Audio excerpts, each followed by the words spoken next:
పెళ్ళైనా పండగైనా వేడుక ఏదైనా పట్టుచీరల ప్రత్యేక వేదిక వారాహి సిల్క్స్. టీ20 వరల్డ్ కప్ గ్రూప్ 8లో జింబాబ్వేపై చెలరేగి ఆడింది టీమిండియా. 4లు 6లతో చెలరేగింది టీమిండియా. ఇక నిర్ణీత 20 ఓవర్లలో 4 వికెట్లకు 256 భారీ స్కోర్ చేసింది భారత్. జింబాబ్వే బౌలర్లపై ఎదురుదాడి చేశారు భారత ఆటగాళ్లు. హాఫ్ సెంచరీతో ఫామ్లోకి వచ్చాడు అభిషేక్ శర్మ. ఇక చివరి ఓవర్లలో ధాటిగా తిలక్ వర్మ, హార్దిక్ పాండ్యా బ్యాటింగ్ చేశారు. కెప్టెన్ ఇన్నింగ్స్ ఆడాడు సూర్యకుమార్ యాదవ్. ఇక మంచి స్టార్టింగ్ ఇచ్చి పెవిలియన్ చేరాడు సంజు శాంసన్. టీమిండియాను అడ్డుకునేందుకు జింబాబ్వే బౌలర్లు అష్టకష్టాలు పడాల్సి వచ్చింది. ఇక జింబాబ్వే టార్గెట్ 257 పరుగులు. సెమీస్ రేస్లో టీమిండియా నిలవాలంటే జింబాబ్వేను తక్కువ పరుగులకే కట్టడి చేయాల్సినటువంటి పరిస్థితి ఏర్పడింది. దీనిపై మరిన్ని అప్డేట్స్ మా కరెస్పాండెంట్ వెంకట్ అందిస్తారు.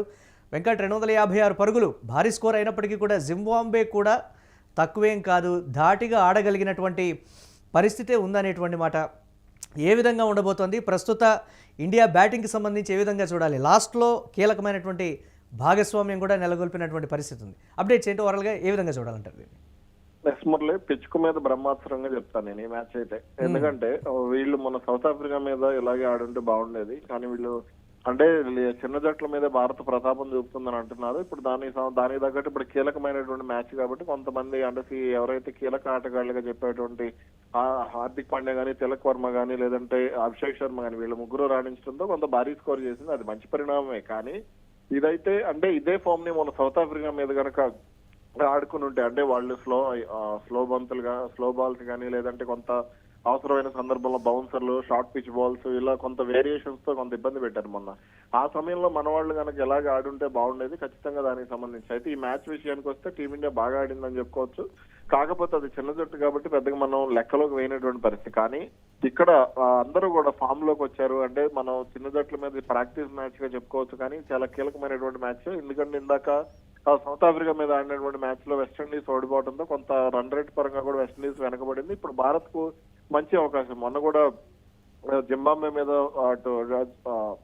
వెస్టిండీస్ కూడా 256 పరుగులు చేసింది. కాబట్టి ఈ మ్యాచ్ లో భారత్ కనుక 120-130 పరుగుల లోపే వాళ్ళని కంట్రోల్ చేస్తే మాత్రం ఖచ్చితంగా మనకి +5 రన్ రేట్ వచ్చేటువంటి అవకాశాలు కూడా ఉంటాయి. ఇక మన ఫామ్ పరంగా చూసుకుంటే తిలక్ వర్మను 6వ స్థానంలో ఆడించడం అది కలిసి వచ్చిందనే చెప్పుకోవాలి. అతను కూడా కొంత అద్భుతంగానే రాణించాడు. ఇక అంటే తిలక్ వర్మ ఫామ్ అనేది మనం గత కొన్ని రోజులుగా మిస్ అవుతున్నాం. అతని సహజ ఆట తీరు కనపడటం లేదు అనేది కూడా ఫ్యాన్స్ లో ఉన్నటువంటి ఆందోళన. దానికి అతను సమాధానం చెప్పాడు.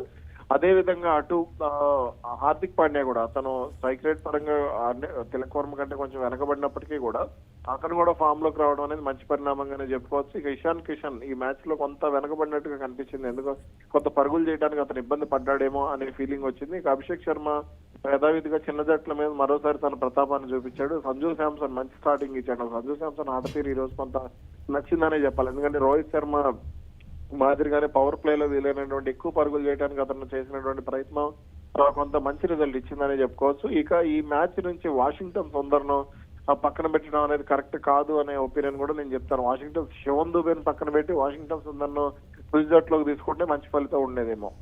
సో అక్షర్ పటేల్ని కూడా తీసుకున్నారు కాబట్టి సో అది బలోపేతం కాదంటారా? వాషింగ్టన్ సుందర్ని రీప్లేస్ చేసేటువంటి పరిస్థితి అక్షర్ పటేల్కి లేదంటారా? జింబాబ్వే కూడా ఒకంత కీలకంగా ఆడేటువంటి పరిస్థితి ఉన్నప్పటికీ కూడా ప్రస్తుతం ఉన్నటువంటి భారత బౌలింగ్ లైనప్ని ఫేస్ చేయడానికి ఒకంత ఇబ్బంది పడేటువంటి సిచ్యువేషన్, అలా చూడకూడదంటారు? అది ఖచ్చితంగా చూడకూడదని చెప్తాను నేను. ఎందుకు అంటే ఇప్పుడు శివన్ దుబే రన్అప్ తీసుకుని బౌలింగ్ చేసినందు మాత్రం అతను వేసింది కూడా 110-120 బౌలింగ్ తో దాదాపు ఎప్పుడో వేస్తే 120-130 వేస్తాడు అంతే తప్ప శివన్ దుబే బౌలింగ్ లో పెద్ద పసాయి ఉండదు. కాకపోతే నేను ఇక్కడ అంటే మామూలుగా అక్షర్ పటేల్ ను తీసుకొచ్చారు, మంచి పరిణామమే. కానీ అక్షర్ పటేల్ ను ఈ రోజు కొంత ముందు ఆడిచి ఉంటే బాగుండేదేమో అనే ఫీలింగ్ కూడా నాకు వచ్చింది. కాకపోతే అక్కడ బ్యాటింగ్ ఆర్డర్ లో మార్పులు చేయలేక కొంత ఇబ్బంది పడినటువంటి పరిస్థితి. కాకపోతే అక్షర్ పటేల్ మాత్రం కొంత మిగిలిన మ్యాచ్ లోనైనా సరే, వెస్టిండీస్ తో మ్యాచ్ లోనైనా సరే అతనికి మంచి అవకాశం ఇస్తే బాగుంటుంది అనేది నా ఫీలింగ్. ఇక ఇటు సంజు శాంసన్ ఓపెనర్ గా ఆడించి ఇషాన్ కిషన్ 1 డౌన్ లో ఆడించడం అనేది మంచి నిర్ణయంగానే చెప్పుకోవచ్చు. ఎందుకంటే ఇటు ఇషాన్ కిషన్ అలా షైన్ చేసుకోగలిగితే గతంలో మనం కేఎల్ రాహుల్ ను చూసుకుంటే అదే విధంగా విరాట్ కోహ్లీ షైన్ చేశాడు 6వ స్థానం వరకు కూడా. అలాగే ఇప్పుడు అక్షర్ పటేల్ కూడా మనం అలాగే వాడుకుంటూ ఉంటాం. ఆ వాషింగ్టన్ సుందర్ని కూడా అదే విధంగా షైన్ చేయాలనేది నా ఫీలింగ్ కూడా. ఇక మిగిలిన ఆటగాళ్లకు సంబంధించి అటు సూర్యకుమార్ యాదవ్ ఫామ్ కి సంబంధించి కూడా కొంత అంటే నాకు ఎందుకో సూర్యకుమార్ యాదవ్ బ్యాటింగ్ లో కూడా ఈరోజు పసలేదేమో అనిపించింది. అతను మళ్ళీ న్యూజిలాండ్ తో ఆడినటువంటి విధానం, తర్వాత అమెరికాతో ఆడినటువంటి మ్యాచ్ లో కానీ అతను కొంత పర్వాలేదు అనిపించినప్పటికీ కూడా తర్వాత మ్యాచ్ లో ఫెయిల్ అయ్యాడు. ఈ రోజు సూర్యకుమార్ యాదవ్ బ్యాటింగ్ ఒకటే నాకు ఎందుకో కొంత డల్ గా అనిపించింది. సెకండ్ ఇన్నింగ్స్ చెన్నై పిచ్కి సంబంధించి ఏ విధంగా ఉండేటువంటి ఛాన్సెస్ ఉన్నాయి? మనం అనుకునేది 120 to 130 బిట్వీన్ అవుట్ చేస్తే భారత్ పరిస్థితి మెరుగ్గా ఉండేటువంటి సిచ్యువేషన్. జింబాబ్వే బ్యాటింగ్ లైనప్కి, భారత బౌలింగ్కి, ఆ పిచ్ కండిషన్స్కి ఉన్నటువంటి సిచ్యువేషన్లో అది సాధ్యమవుతుందా అంటే ఏం చెప్తారు మీ ప్రొడక్షన్ ప్రకారం?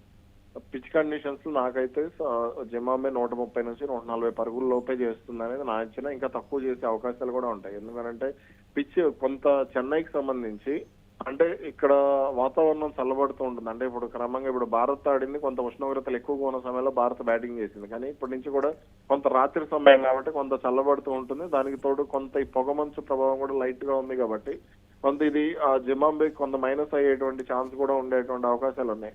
ఇక అంటే పవర్ ప్లే లో కనుక భారత్ జింబాబ్వేని అంటే ఒక 15 నుంచి 20 పరుగులు పవర్ ప్లే లో మాత్రం ఇవ్వగలిగితే మిగిలిన ఓవర్లో కట్టడి చేయడం అనేది పెద్ద విషయం కాదు. ఎస్, అంటే దీనికి సంబంధించి ఈ మ్యాచ్లో ఒకవేళ తక్కువ మార్జిన్తో మనం గెలవగలిగితే వెస్టిండీస్తో జరిగేటువంటి మ్యాచ్ మీద ఎంతవరకు ఎక్స్పెక్టేషన్ కావచ్చు, ప్రభావం కావచ్చు, ఏ స్థాయి భారీ తేడాతోటి మనం విజయం సాధిస్తే సెమీస్కి వెళ్ళేటువంటి అవకాశాలు ఉంటాయి? దీని వాళ్ళ కనీసం మనం 100 పరుగుల పైన వాళ్ళ మీద గెలవాల్సినటువంటి అవసరం ఉంది. ఎందుకంటే కంఫర్ట్ జోన్ లో వెస్టిండీస్ కూడా వాళ్ళు ఓడిపోయినప్పటికీ కూడా వాళ్ళ రన్ రేట్ ఏమి మైనస్ లోకి వెళ్ళలేదు. వాళ్ళు భారీ తేడాతో ఓడిపోయినప్పుడు కూడా వాళ్ళ రన్ రేట్ అనేది మన జింబాబ్వే మీద గెలిచినటువంటి రన్ రేట్ వాళ్ళకి ప్లస్ పాయింట్ అయింది.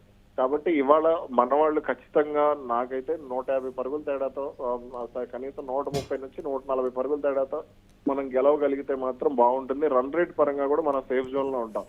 కాకపోతే మనం ఇక్కడ కలిగిస్తున్నటువంటి ఆందోళన ఏంటి అని అంటే ఈ రోజు వెస్టిండీస్ ఆడినటువంటి ఆట తీరే భారత్ భయపెడుతుంది. రన్ రేట్ ఇవన్నీ కూడా పక్కన పెడితే ఆ వెస్టిండీస్ ఈ రోజు ఆడినటువంటి దూకుడైనటువంటి ఆట తీరే కొంత ఆందోళన కలిగించేటువంటి అంశం. కాబట్టి వాళ్ళు భారత్ మీద ఎలా ఆడతారు అనేది కూడా, ఎందుకంటే మిడిల్ టాప్ ఆర్డర్ మొత్తం ఫెయిల్ అయినప్పుడు లోయర్ మిడిల్ ఆర్డర్ వాళ్ళకి కాపాడిందని చెప్పుకోవచ్చు. కాబట్టి ఇక్కడ రన్ రేట్ కంటే కూడా వెస్టిండీస్ మీద ఏ వ్యూహాలు అమలు చేయాలి అనే దానికి సంబంధించి భారత్ ఈ మ్యాచ్ అయిపోయిన తర్వాత రెస్ట్ తీసుకోకుండా దానికి సంబంధించి కొంత గట్టి కసరత్తు చేయాల్సినటువంటి అవసరం అయితే ఉంది.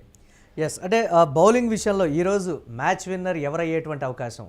స్పిన్ విభాగమా లేకపోతే పేస్ విభాగమా? అంటే పర్టికులర్ ప్లేయర్ విషయం మీరేం చెప్తారు? పేస్ బౌలింగ్ విభాగానికి నాకు అవకాశాలు అయితే ఎక్కువ కనపడుతున్నాయి. ఎందుకంటే చెన్నైలో కొంత ఈ చేజింగ్ సమయంలో పేస్ బౌలింగ్ కి ఐపీఎల్ లో కానీ ఎప్పుడైనా చూసుకున్నా ఏదో 1-2 సందర్భాల్లో స్పిన్ అనుకూలంగా ఉన్నప్పటికీ కూడా అయితే వరుణ్ చక్రవర్తి మీద ఈ రోజు కొంత హోప్స్ అయితే ఉన్నాయని చెప్పుకోవచ్చు. మరి అంటే ఇటు మన హార్దిక్ పాండ్యా కానీ లేదంటే హర్షదీప్ సింగ్ కానీ వీళ్ళ బౌలింగ్ ఎలా ఉంటుందనేది చూడాలి. అయితే సిరాజ్ ను పక్కన పెట్టడం మాత్రం కరెక్ట్ కాదేమో అనే ఫీలింగ్ కూడా ఉంది.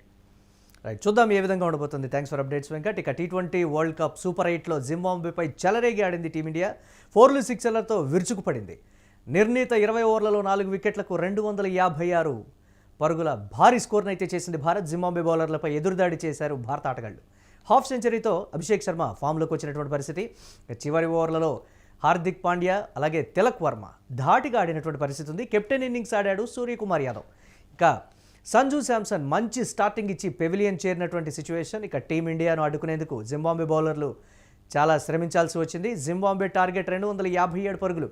సెమీస్ రేస్లో టీమిండియా నిలవాలంటే జింబాబ్వేను తక్కువ పరుగులకే కట్టడి చేయాల్సినటువంటి పరిస్థితి అయితే భారత్కి ఏర్పడింది.